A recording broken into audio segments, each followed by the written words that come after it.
이사야서 55장 6절로 13절 말씀 같이 읽겠습니다. 너희는 여호와를 만날 만한 때에 찾으라. 가까이 계실 때에 그를 부르라. 악인은 그의 길을, 불의한 자는 그의 생각을 버리고 여호와께로 돌아오라. 그리하면 그가 긍휼히 여기시리라. 우리 하나님께로 돌아오라. 그가 너그럽게 용서하시리라. 이는 내 생각이 너희 생각과 다르며 내 길은 너희 길과 다름이니라. 여호와의 말씀이니라. 이는 하늘이 땅보다 높음같이 내 길은 너희의 길보다 높으며 내 생각은 너희의 생각보다 높음이니라. 이는 비와 눈이 하늘로부터 내려서 그리로 되돌아가지 아니하고 땅을 적셔서 소출이 나게 하며 싹이 나게 하여 파종하는 자에게는 종자를 주며 먹는 자에게는 양식을 줌과 같이 내 입에서 나가는 말도 이와 같이 헛되이 내게로 돌아오지 아니하고 나의 기뻐하는 뜻을 이루며 내가 보낸 일에 형통함이니라. 너희는 기쁨으로 나아가며 평안히 인도함을 받을 것이요 산들과 언덕들이 너희 앞에서 노래를 바라고 들의 모든 나무가 손뼉을 칠 것이며 잣나무는 가시나무를 대신하여 나며 화석류는 찔레를 대신하여 날 것이라.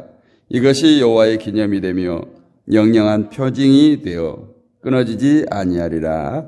아멘. 할렐루야. 오늘 6절 말씀 보면 너희는 여호와를 만날 만한 때에 찾으라. 가까이 계실 때에 그를 부르라.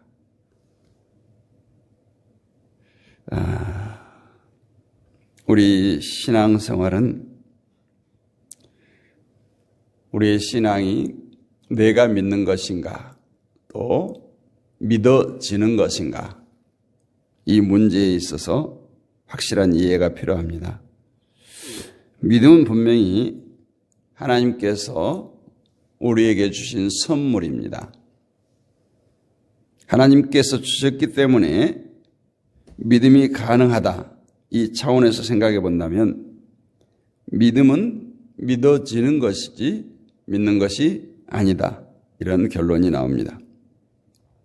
따라서 성도들을 향해서 믿어라 요구하는 것은 결국 믿음의 주체를 하나님이 아닌 인간에게 내세우는 것에 지나지 않습니다. 자신의 의지와 노력으로 믿어보려고 하는 것, 이것은 어찌 보면 믿음을 선물로 주신 하나님의 은혜를 거부한 것입니다. 헛되이 한 것입니다.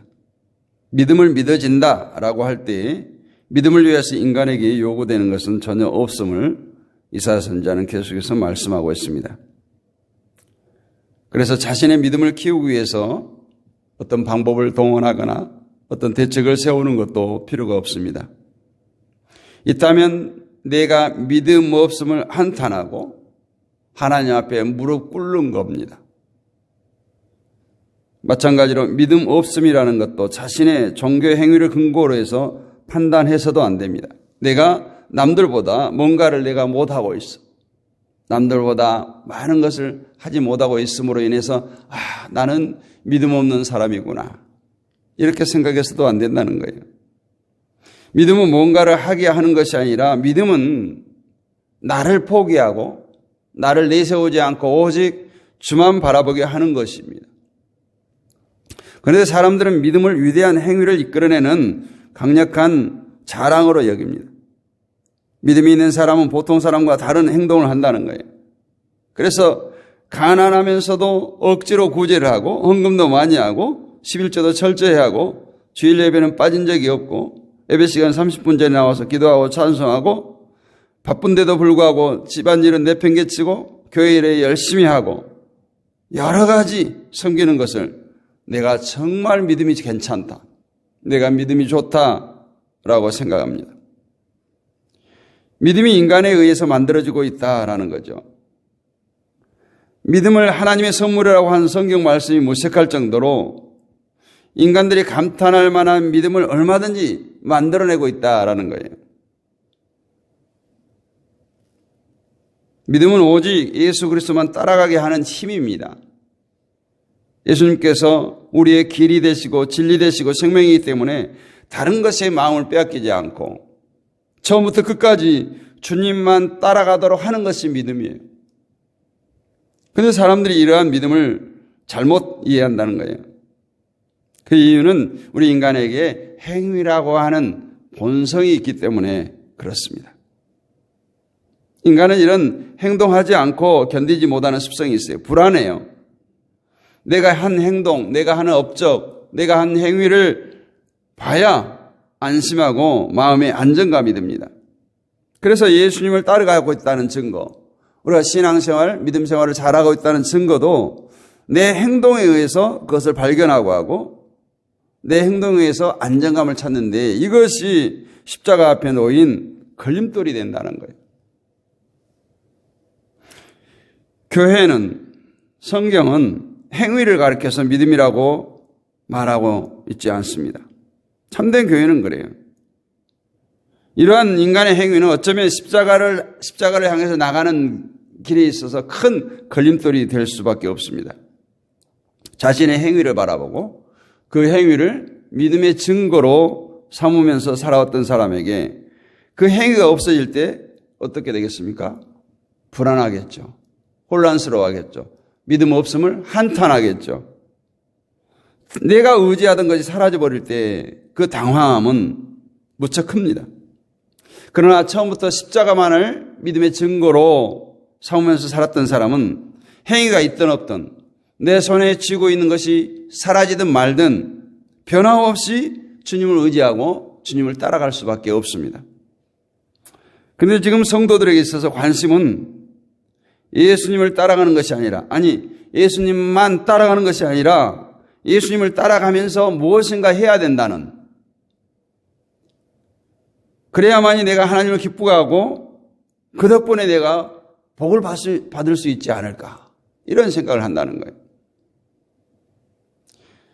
하나님은 우리가 무엇을 하는 것을 보시고 기뻐하는 분이 아닌데도 불구하고 내가 무엇을 함으로써 하나님을 기쁘시게 해보겠다는 발상, 이것이 엄청난 잘못이라는 것을 오늘 본문을 통해서 보겠습니다. 오늘 6절 말씀에 보면 제목처럼 여호와를 만날 때에 찾으라, 가까이 계실 때에 그를 부르라고 말씀합니다. 이 말씀을 설교하면서 대부분의 설교의 내용은 뭡니까? 하나님을 만나는 때가 있다는 거예요. 바로 새벽 기도가 하나님을 만날 수 있는 절호의 기회다라고 말합니다. 새벽 기도에 열심히 나와서 하나님을 찾고 철야 기도에도 하나님을 만날 만한 때이니까 빠지지 말고 열심히 나오라는 거예요. 이처럼 목회자들이 성도들을 교회에 끌어다 앉혀놓은 이유가 뭡니까? 똑같아요. 내 교회는 살아있는 교회다. 내 교회는 부흥하는 교회다라는 것을 외부적으로 보여주기 위한 거예요. 열심히 있고 활동적인 모습을 통해서 목사의 능력을 과시하고 그것을 내세우고 싶은 거예요. 오늘 6절의 말씀은 새벽 기도나 철야 기도에 열심히 하는 것과 상관이 없어요. 하나님은 지금 하나님의 백성들, 성도들과 숨바꼭질을 하자는 거 아니에요. 나 찾아봐라, 이거 아니에요.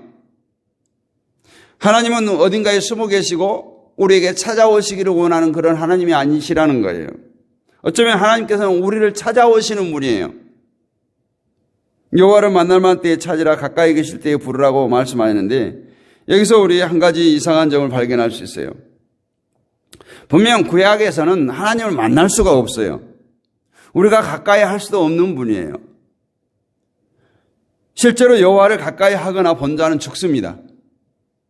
그런데 여호와를 만날 만한 때가 있고 가까이 할 때가 있다고 말씀하고 있죠. 우리가 먼저 생각해야 할 것은 만날 수 없고 가까이 할 수 없는 여호와를 우리가 가까이 하고 만날 수 있을 때가 언제냐는 거예요. 여러분은 언제라고 생각합니까? 하나님은 우리의 구원을 위해서 우리를 만날 만한 때에 가까이 할 수 있을 때를 마련하신 것입니다. 그때가 주어질 때 여호와를 찾고 부르라는 거예요. 그러면 그때가 언젠가? 우리가 어제도 봤지만 3절에 다윗에게 허락한 확실한 은혜가 있다. 그것이 영원한 언약이라고 말씀해요. 그리고 4절에 보면 내가 그를 만민에게 증거로 세웠고 만민의 인도자와 명령자로 삼았었나니, 이 말씀을 보면 확실한 은혜, 영원한 언약, 세우는 그가 누구예요?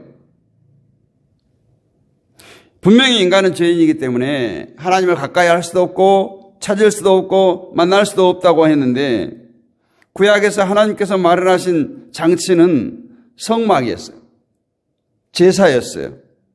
피가 뿌려지는 성막에서 하나님이 인간과 함께 하시겠다는 거예요. 이것이 곧 성전이었고 이것이 곧 예수님입니다. 그렇다면 하나님께서 예수님을 이 땅에 보내셔야만 했던 이유가 뭔가? 누구나 잘 알죠. 우리를 구원하시기 위해서. 그러나 예수님을 안 보내면 우리를 구원하실 수 없는가라는 질문을 받으면 뭐라고 대답을 하겠습니까? 구원이란 죄인이 하나님과 영원토록 사는 거예요. 하나님을 가까이 하고 함께 할 수 있는 인간이 되는 것, 이것이 바로 구원입니다. 그러나 인간은 하나님을 가까이 할 수 없는 존재가 되었어요. 그래서 그 장치로서 구약의 성막과 제사를 세웠고, 그것을 장차 이 땅에 오실 예수님으로 보여주신 겁니다. 요한복음 1장 14절을 보면 말씀이 육신이 되어 우리 가운데 거하시며 우리가 그 영광을 보니 아버지의 독생자의 영광이요 은혜와 진리가 충만하더라. 오늘 구약의 말씀이 육신이 되어서 우리 가운데 오셨다는 거예요. 그분이 예수님이라는 거예요. 그런데 요한복음 1장 1절을 보면 태초에 말씀이 계시니라. 이 말씀이 하나님과 함께 계셨으니 이 말씀이 곧 하나님이시라. 엄청나게 혼란스럽습니다. 사람들은 예수님을 하나님과 별개의 존재로 생각합니다. 그래서 하늘에 계신 분은 하나님이고 땅에 오셨던 분은 예수님이라고 구분지어 생각합니다. 물론 이것을 굳이 틀렸다고 말할 수 없지만 요한복음 1장 1절의 시각에서 보면 땅에 오신 분은 하나님이었어요. 가까이 할 수도 없고 만날 수도 없는 하나님께서 가까이 하고 만날 수 있도록 하기 위해서 하나님이 육신으로 땅에 오신 것입니다. 이것이 바로 예수님께서 육신으로 오시지 않으면 인간은 구원받을 수가 없는 이유였던 거예요. 다시 6절을 보면 여호와를 만날 만한 때가 또 가까이 할 때가, 이렇게 말씀하신 것은 하나님께서 육신으로 세상에 오셔서 우리와 함께 할 그때를 의미하는 것임을 알 수 있어요. 그때를 이미 700여 년 전에 이사야 시대에 지금 예언을 하고 있어요. 그러나 말씀이 육신이 되어 오신 것을 다 된 것이 아니에요. 그냥 예수님과 오시면 그냥 지상천국이 이루어진 것이 아니라 그를 찾고 그를 부르라고 말씀합니다. 그를 찾고 부를 때 육신으로 오신 하나님으로 인해서 영원히 하늘에서 하나님과 함께 할 수 있는, 하나님과 영생복락을 누릴 수 있는 자가 된다는 것이에요. 이것이 영원한 언약이고 이것이 확실한 은혜라고 오늘 말씀합니다. 그러면 찾으라 부르라고 말씀하는데 과연 어떻게 하는 것이 찾는 것이고 어떻게 하는 것이 부르는 것인지에 대해서 오늘 말씀을 나누겠습니다. 찾으라 부르라 말하면 거의 모든 사람들은 생각하기를 기도를 생각하게 됩니다. 열심히 기도하는 것이 곧 예수님을 찾는 것이구나. 그러나 열심히 기도하는 것만이 찾고 부르는 것이 아니에요. 오늘 7절 말씀을 봅니다. 악인은 그의 길을, 불의한 자는 그의 생각을 버리고 여호와께로 돌아오라. 그리하면 그가 긍휼히 여기시리라. 우리 하나님께로 돌아오라. 그가 너그럽게 용서하시리라 말씀해요. 이 말씀을 볼 때 돌아가고 나아갈 수 있는 자는 악인의 길과 불의한 생각을 버린 자예요. 악인의 길과 불의한 자의 생각은 곧 인간의 길, 인간의 생각, 인간의 욕심, 이것들을 말합니다. 즉 인간의 길과 인간의 생각을 버린 자가 여호와께로 돌아가고 여호와께로 나갈 수가 있다는 거예요. 자기의 길과 자기 생각을 버리는 것은 결국 예수님의 길로 가고 예수님의 생각으로 살아가는 뜻이 됩니다. 이런 사람이 바로 하나님께 돌아온 자이고 하나님 앞에 나온 자예요. 우리가 예배당에 나와서 예배를 드리는 것이 하나님께 나오고 하나님을 만나는 것이 아니에요. 몸은 예배당에 나와 있지만 여전히 생각은 세상으로 향하고 있어요. 그리고 우리가 묵상 기도를 할 때 그렇잖아요. 세상의 생각을 다 잊어버리고 세상의 무거운 짐을 내려놓고 오늘도 예배에 전념하게 해달라고, 정결한 마음 주셔서, 거룩한 마음 주셔서 오늘 예배를 통해서 하나님 만나게 해달라고 기도하잖아요. 그것이 바로 그래요. 나 자신의 길과 자신의 생각을 버리고 정욕을 버리고 욕심을 버리고 주님만 바라보게 하는 것, 그것이 예배예요. 이런 마음으로 예배를 드릴 때 그는 이미 하나님께 나온 자예요. 이것을 우리는 거룩한 산 제사라고 말합니다. 내가 죽고 그리스도로 다시 산다는 거예요. 내가 죽었다는 것은 내 길, 내 생각을 버렸다는 거예요. 내 목숨을 상실했다는 것이 아니에요. 그리고 내 생각, 내 길을 버리고 내 자신을 포기하고 예수님이 가신 길로 가고 예수님의 생각대로 산다면 내가 곧 그리스도로 다시 산 거예요. 내가 그리스도라는 것이 아니라 하늘에 계신 예수님의 길을 가고 예수님의 생각으로 살아가는 우리를 통해서 스스로 이 땅에 나타나게 되고 증거되어진다는 거예요. 이것이 바로 증인된 삶이에요. 예수 그리스도의 증인된 삶입니다. 때문에 증인된 성도는 세상에서 주님이 당했던 그 삶을 살아가요. 어쩌면 주님의 길에는 핍박과 고난이, 박해가 있습니다. 조롱도 있어요. 그것을 피하면서 주님의 길을 가려고 해서는 안 된다는 거예요. 그렇기 때문에 내 길과 내 생각이 버려지지 않고는 도저히 주님께서 원하는 길을 갈 수 없다라는 겁니다. 그래서 8절과 9절에서 말씀합니다. 이는 내 생각이 너희 생각과 다르며 내 길은 너희의 길과 다름이니라. 여호와의 말씀이니라. 이는 하늘이 땅보다 높음 같이 내 길은 너희 길보다 높으며 내 생각은 너희의 생각보다 높음이니라. 이 생각에서 아무리 인간이 발버둥 친다고 해도 하나님의 생각과 같을 수가 없고 하나님의 생각과 더 높을 수가 없어. 그래서 인간의 생각에 의해서 이 세상은 진행된 것이 아니라 하나님의 생각과 하나님의 계획과 하나님의 의도대로 진행되고 있으니까 인간의 생각으로 하나님의 생각을 판단하려고 하지 말고 그 하나님의 계획, 하나님의 생각 속에 자신을 맡기라는 거예요. 핍박이 있고 어려움이 있다면 그 속에서 틀림없이 내 생각보다 높으신 하나님의 생각이 있을 거라는 거예요. 하나님의 말씀은 절대로 헛되이 끝나지 않고 반드시 성취됨을 믿어야 합니다. 그래서 11절에서 말하잖아요. 내 입에서 나가는 말도 이와 같이 헛되이 내게로 돌아오지 아니하고 나의 기뻐하는 뜻을 이루며 내가 보낸 일을 형통함이니라. 그 전에 뭐라고 말했어요? 비가 내리면 그 비가 그냥 하늘로 돌아오지 않고 그 비를 통해서 이 대지를 적시고 이 땅의 모든 소산을 풍성케 해서 사람들을 먹이게 하는데 하물며 내 말, 하나님의 말씀이 하나님께로 헛되이 돌아가게 하지 않겠다라는 거예요. 그래서 하나님의 백성들에게 모든 뜻을 이루게 하며 내가 보낸 일에 형통하게 하겠다는 거예요. 세상에 비를 내려서 싹이 나게 하고 열매를 맺게 하고 파종하는 자에게 종자를 주고 먹는 것 양식을 주는 일같이 하나님의 말씀이 이 세상에 왔다면 그냥 헛되이 그냥 하늘로 돌아가는 것이 아니라 반드시 하나님의 뜻을 이루고야 말겠다는 거예요. 그래서 말씀이 육신이 되어 세상에 오신 그 예수 그리스도의 결과로 지금 우리들이 말씀을 의지하고자 하는 마음이 있고 내 길보다는 주님의 길을 의지하게 한다는 마음이 있다면 그것은 결국 말씀이 일하신 결과예요. 서두에도 말했던 것처럼 내 믿음이 좋아서가 아니에요. 나를 믿게 하신 말씀이 일하신 결과예요.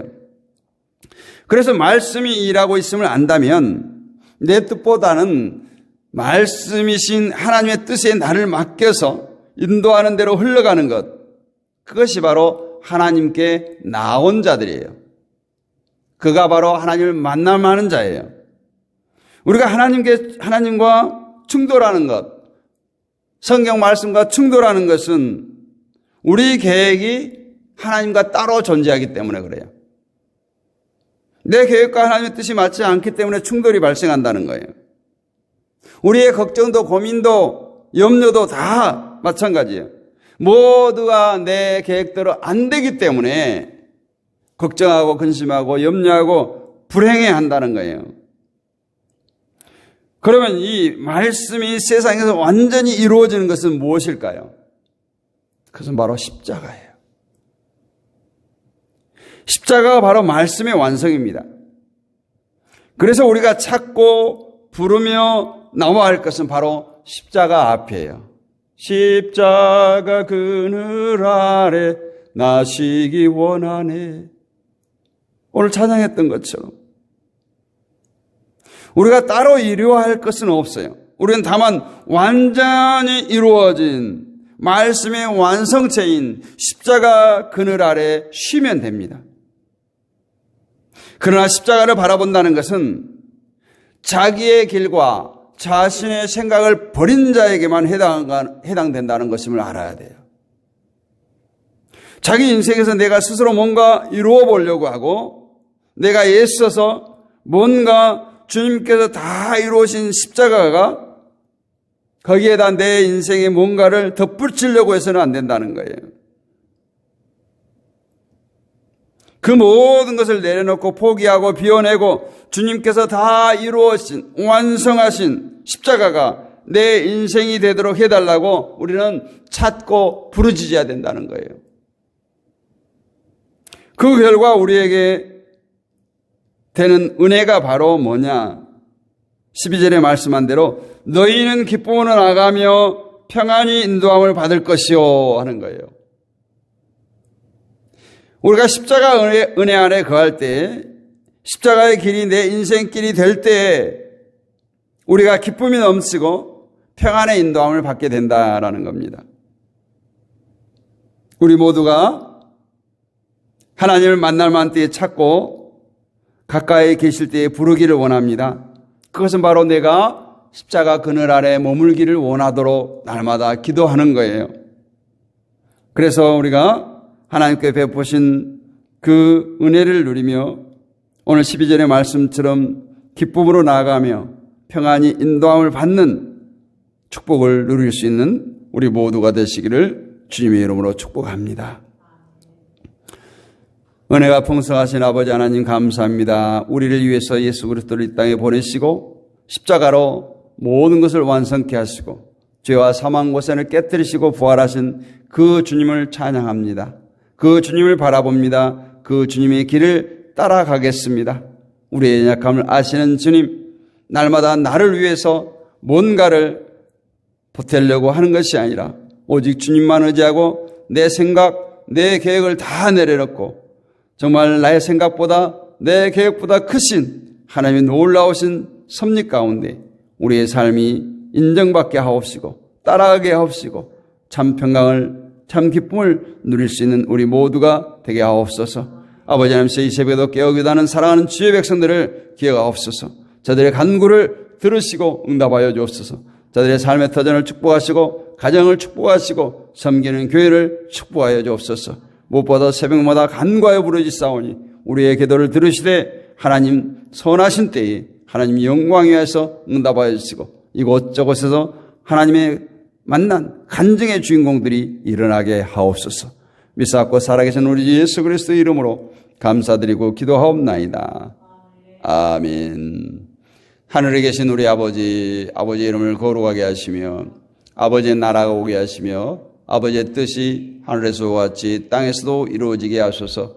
오늘 우리에게 일용할 양식을 주시고 우리가 우리에게 잘못한 사람을 용서해 준 것 같이 우리 죄를 용서해 주시고 우리를 시험에 빠지지 않게 하시고 악에서 구하소서. 나라와 권능과 영광이 영원히 아버지의 것입니다.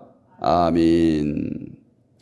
할렐루야. 오늘 또 승리하셨습니다. 함께 하신 모든 분들 사랑하고 축복합니다. 오늘 또 모였으니까 또 합심해서 기도하도록 하겠습니다.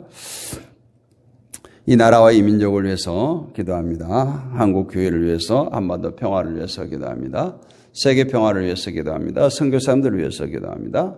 우리 믿음의 동역자들을 위해서, 온라인 사역자들을 위해서, 또 질곡 가운데 있는 연약한 지체들을 위해서, 다음 세대를 위해서, 우리 자녀손들을 위해서 우리 친척, 친구, 이웃을 영혼을 붙들고 기도합니다. 우리 가정과 섬기는 교회와 우리의 삶을 터지는 직장과 사업장을 위해서 기도합니다.